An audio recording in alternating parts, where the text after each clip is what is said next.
my hand, Pastor, but I'm in the moment right now where I need to bounce back. Yeah. I mean, I need something to happen in my life to let me know that I'm on the road to recovery. That I'm on the road to successful living for Christ. Yeah. Well, first of all, in verse 4, look at verse 4. It's an awesome passage. If you look at it, he said, Paul said, in times of crisis, in times of process, when God has you going through, a pretty sermon won't do. Come on, preacher. A pretty word won't do. Just quoting scriptures real pretty won't do. Look what he said. Paul said, I'll tell you what, and my speech and my preaching were not with persuasive words. In other words, Paul said, at this point in my life, I've experienced Mars Hill, I've experienced some other, and at this point, you don't need just a pretty sermon. You need to know something that's going to sustain you in the middle of your life. Paul said, I did not come with enticing words, with the wisdom of men, but I come with the power of God that is demonstrated by the Spirit of God. Amen.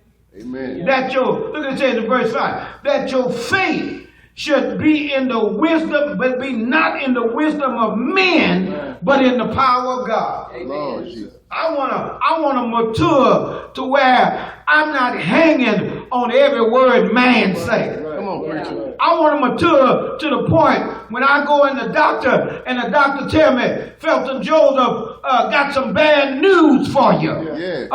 Based on your test results, look like this is going to happen. And then I want to mature in my faith and understand that that's just a process. And I want to have a word from God that is solid enough to let me know. Just because the doctor don't see it, that don't mean healing can't take place. Paul says you got to have that to endure in life. He said, first of all, secondly, your faith, your belief system must have a foundation in your faith in God, not in man. Yes, Lord. Are you with me? Yeah. And the fountain of all of your learning must come from the wisdom of God. Yes. Not just the wisdom of God. Listen, there's some stuff you can't read in the book to get help.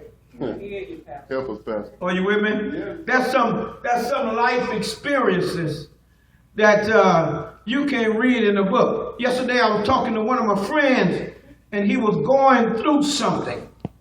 And he began to share. He never shared with me like that before. And I was kind of